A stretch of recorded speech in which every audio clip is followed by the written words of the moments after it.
नमस्कार जय जगन्नाथ मु सुश्री वेलकम करुँची आज गोटे नुआ ब्लॉग रे ए भिडियोटी एक्चुअली 25 डिसेम्बर 2024 लास्ट ईयर रो वीडियोटा एबे ही अपलोड करुँची जेहेतु मु एडिटिंग करि पारि नथिली बहुत दिन हैला वीडियो गुडी पड़ी की रही मो मोबाइल रे बट मु ताको टाइम ही पाउनी ताको एडिट करिया पाई। तो ये वीडियोटी होची हमर फैमिली रो गेट टुगेदर जो थी कि 5टा जेनेरेशन आम प्रति वर्ष यही जगार काईमाटी जोटा कि कोणार्क पाखे गोटे गाँ से आम सब एकाठी हो आज यही अकेजन आसिकी पहुँची जाइए आम आसिकी समस्ते आसी पहुँची जाइछु काईमाटी रे। प्रति वर्ष आरंभ बेलू आम अपेक्षा करके बसी था केबे हम डिसेम्बर आम सब एकाठी हवा काईमाटी रे। तो काईमाटी नाटा ही गोटे इमोशन आम मानक जो भी एकाठी होना कहीं से काईमाटी गेट टुगेदर आमर सब बेले फेवरेट ही रही था।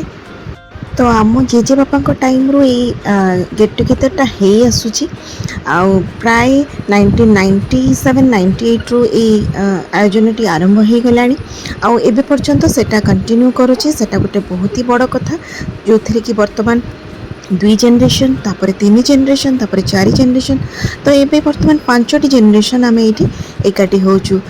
तो आमे आम पेरेंट्स मानक ठारू आम शिखी शिखी आसिलु जो ये फैमिली वैल्यूज कौन तो आमे भी चाहिए जे आम नेक्स्ट जेनरेशन यही फैमिली वैल्यूज को आगु को लेकिन चलू। तो सब बेले आम पिलामानंको नेकी एठिके आसू यही उद्देश्य रे कि आगु को मध्य से फैमिली बॉन्डिंगटा एमिति ही रही था सब बेल पई। आम जेनरेशनटा तो आम सब बेले ये सब भाई भौणी कजन माने एकाठी हेले आम सब बेले खुशी हो। तो ये खुशीटा आमे भी चाहूँ जे यहाँ स्प्रेड हो आउ सब बेले आम नेक्स्ट जेनरेशन मध्य से सेम फीलिंग से सेम इमोशन सहित आगु को ये बॉन्डिंगटा को कंटिन्यू करि चलंतु। तो ये आम जो काईमाटी रे एकाठी हो सेटा होची मोर गोटे पीसी घर। तो प्राय मासे 2 मास आगुरी से लगी पड़ी था घर को सफा सुतरा करें घर को डेकोरेट करें सी पूरा एकदम टिपटप करके रखी था घर को ताकि आम सब गले से आहरी एंजॉय करूँ। तो तांको पई बेसी परिश्रम लगी जाए कहीं से जेहेतु से पीसी आ पीसा आउ तांकर पुओ माने भाई से माने ही एक्चुअली मेन सब ये अरेंजमेंट करी थांती। आमे तो जाऊ जस्ट खाली एंजॉय करके गोटे दिन रे ही पड़े आसू बाकी सब प्रिपरेशन से माने ही करके रखी थांती। तो जाऊ जाऊ से खाइबारे तो एकदम कंप्रोमाइज न थाए खाद्यटा ही मेन बोधे आकर्षण थाए समस्तंकर कहीं जाऊ जाऊ से बरा आलू कषा ता संगे दही बरा आलुदम गुगुनी होता है ता सहित सेपटे चली थाए गरम गरम माछ भजा आउ चिकेन पकोड़ा चिकेन चामी कबाब ता संगे मशरूम पकोड़ा आउ एमती किछि स्नैक्स भी सब चली थाए। एपटे चलची पुणी गुपचुप आ तो गुपचुपटा ही सेठाकार माने एते टेस्टी थाए पाटरे पकेला बेलू एकदम जमते मेल्ट हो जाउथबो आ सेटा समस्तंकर फेवरेट थाए सेठार गुपचुप। ए काईमाटीर फीलटा ही एते टेम्पटिंग होता है जे मोर जो भाई भौणी माने जो माने सब बाहर रोचंदी विदेश में रोचंदी से माने मध्य टाणी की एठा को आसंती आ तो एबे मोर सान जेजे आसिकी पहुँची गलेनी। पाग बहुत खराब थाए हेले भी से माने मन भांगी न पारी समस्तंकर से भी आसिकी पहुँची जाइछंती। तो एपटे चलची माछ छणा होची सेपटे शामी कबाब प्रिपेयर होची और सेपटे चिकेन पकोड़ा भी चली आ समस्ते खाइबार भी एंजॉय कर चलते। आ हाँ मेन थाए पइड पीवा से फ्रेश पइड तोड़ा होगी रखाई थाए भाई रखी था। तो आम जाकि समस्ते पइड पीऊ फर्स्ट तो पइड पिया हुए ता छड़ा चली थाए स्नैक्स। काईमाटी मेलार मुख्य आयोजक से मुंडरे गामुछा पकईकि निजे ही लगी पड़ी आम सब ड्रेस पटा पिंधि बेस हो सब जाइ कि से सेमती गामुछारे ही बुलू था कहीं से ही लगी पड़ी वर्षा से दिन बहुत होता तो टेंट वेंट बांधी बहुत परिश्रम करी मैंने समस्ते केमती सुरखुरी आसिकी से एंजॉय करके जी से प्रिपरेशन में से लगी पड़ी था। काईमाटी जो घर परिवेश देखिकी तो जानीपारे जे ये केते पीसफुल केते तार एम्बियंस एते मजेदार थिला एते ही माने भल लगे समस्त को। तो यहाँ को देखिकी ही आपण माने जानीपारे एपटे समस्ते स्नैक्स एंजॉय कला भितर चलतु टी देखी आसवा सेपटे मेन कोर्स आयोजन चली जोरसोर समस्ते लगी रोसई रे। ବ୍ଲଗ୍ଟି ତ କଣ୍ଟିନ୍ୟୁ କରୁଥିବା ଆଉ ବ୍ଲଗ୍ଟି ଯେହେତୁ ବହୁତ ଲମ୍ବା ହେଇଯାଉଛି ତ ଏଇଟା ମେ ବି 2ଟା 3ଟା ପାର୍ଟରେ ମୁଁ ସେୟାର କରିବି ଆପଣମାନଙ୍କ ସହିତ।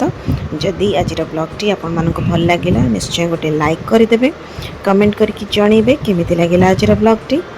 ଯଦି ଫର୍ଷ୍ଟ ଟାଇମ୍ ଭିଜିଟ୍ କରୁଛନ୍ତି ଆମ ଚ୍ୟାନେଲକୁ ସବସ୍କ୍ରାଇବ୍ କରିନେବେ ଆଉ ପାଖରେ ଥିବା ବେଲ୍ ବଟନରେ ପ୍ରେସ୍ କରିଦେବେ ତାକି ମୋର ନୂଆ ନୂଆ ଭିଡ଼ିଓର ନୋଟିଫିକେସନ୍ ଆପଣମାନଙ୍କ ପାଖରେ ଖୁବ୍ ଶୀଘ୍ର ପହଞ୍ଚିଯିବ। এই କୁନି ପୁଅଟି ଯିଏ ଖାଉଛି ସେ ହେଉଛି ଆମର 5th ଜେନେରେସନ୍। ତ ସେ ଲାଷ୍ଟ ଇୟରଠୁ ସେ ବି ଆଡ଼୍ ହେଇଯାଇଛି। ତ ଚାଲନ୍ତୁ କାଇମାଟିରେ ମୋ ପିସିଙ୍କ ଘରଟା ଟିକେ ବୁଲିକି ଦେଖିଦେବା। ଲାଷ୍ଟ ଇୟର ବ୍ଲଗ୍ରେ ମଧ୍ୟ ମୁଁ ସେୟାର କରିଥିଲି ଯାହାର ଲିଙ୍କ୍ ମୁଁ ଡେସ୍କ୍ରିପସନ୍ ବକ୍ସରେ ଦେଇଦେବି। ତ ଏଥର ଚାଲନ୍ତୁ ପୁଣି ଥରେ ଦେଖିନେବା କ'ଣ କ'ଣ ଚେଞ୍ଜେସ୍ ହେଇଛି ଆଉ ଆହୁରି ଅଧିକା ସୁନ୍ଦର ହେଇଯାଇଛି ସେଇଟା ଆମେ ଏଥର ବୁଲିକି ଚାଲନ୍ତୁ ଟିକେ ଦେଖିନେବା।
ଏଠି ଯେଉଁ ପିସି ବସିଛନ୍ତି ଚେୟାରରେ ସେ ପିସିଙ୍କର ଘର ହେଉଛି ଏଇଟା। ସେ ହିଁ ଯିଏକି ଏତେ ପରିଶ୍ରମ କରିକି ଘରଟିକେ ଏତେ ମେଣ୍ଟେନ୍ କରିକି ରଖିଛନ୍ତି ଆଉ ଏତେ ଆଗ୍ରହରେ ୱେଲକମ୍ କରନ୍ତି ପ୍ରତିବର୍ଷ ପୁରା 150 ଲୋକଙ୍କର ଗୋଟେ ବଡ଼ ଆୟୋଜନକୁ।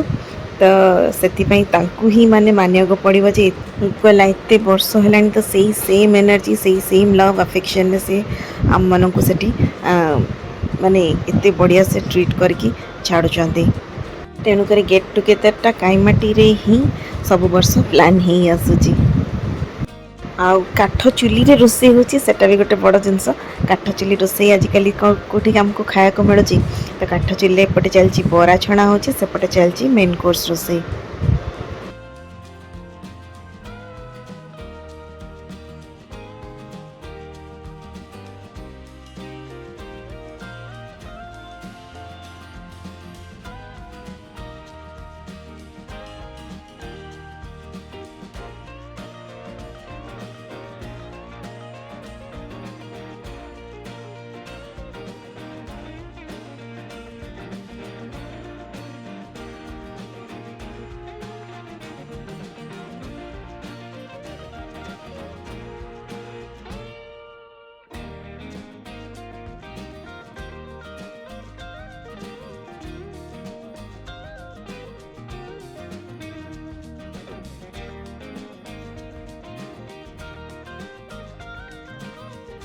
ପ୍ରତିବର୍ଷ ତ ନୂଆ ନୂଆ କିଛି ଆଡ଼ିସନ୍ ହେଇ ଚାଲିଥାଏ କ୍ରିଏଟିଭିଟିରେ।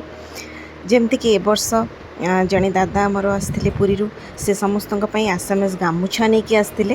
ତ ସମସ୍ତଙ୍କୁ ସେଠି ସେ ଆସାମିଜ ଗାମୁଛା ଆଉ ଛୋଟ ଛୁଆମାନଙ୍କ ପାଇଁ ଛୋଟ ଛୋଟ ଗିଫ୍ଟସ୍ ଏମିତି ସବୁ ନେଇକି ଆସିଥିଲେ। ତ ସେଇଟା ବି ଗୋଟେ କାଇଣ୍ଡ ଅଫ୍ ନୂଆ ଜିନିଷ ଥିଲା ଆଉ ବହୁତ ହି ବଢ଼ିଆ ଜିନିଷଟା ଥିଲା।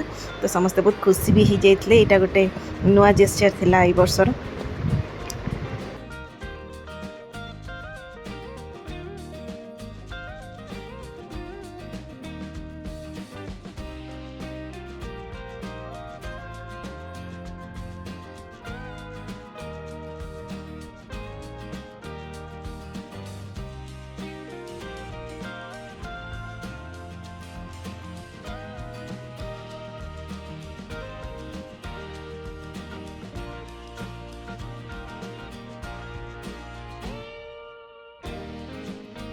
ब्लॉगटी तो आज सरीबनी जेहेतु लंबा हो जाऊँगी तो मु नेक्स्ट ब्लॉग रे आउ रेस्ट जहाँ भी आम एंजॉय कलु से सब आपण मानक सहित खूब शीघ्र शेयर करदेवी। ताहले आजिर ब्लॉगटी को एठी एंड कर दूची। आशा करुँची आपण माने निश्चय आमर ई गेट टुगेदर टी को खूब एंजॉय करथिबे। रहिली जय जगन्नाथ। तो समस्ते किछि ना किछि गपसपरे व्यस्त अछंती। आ इठी बड़ माने सब बसिचंती पीसा दादा एमाने। आ इठी आउ जणी पीसा बसिचंती से होचंती सबुठारु बड़ पीसा जहा घरे एई आयोजनटी होछि।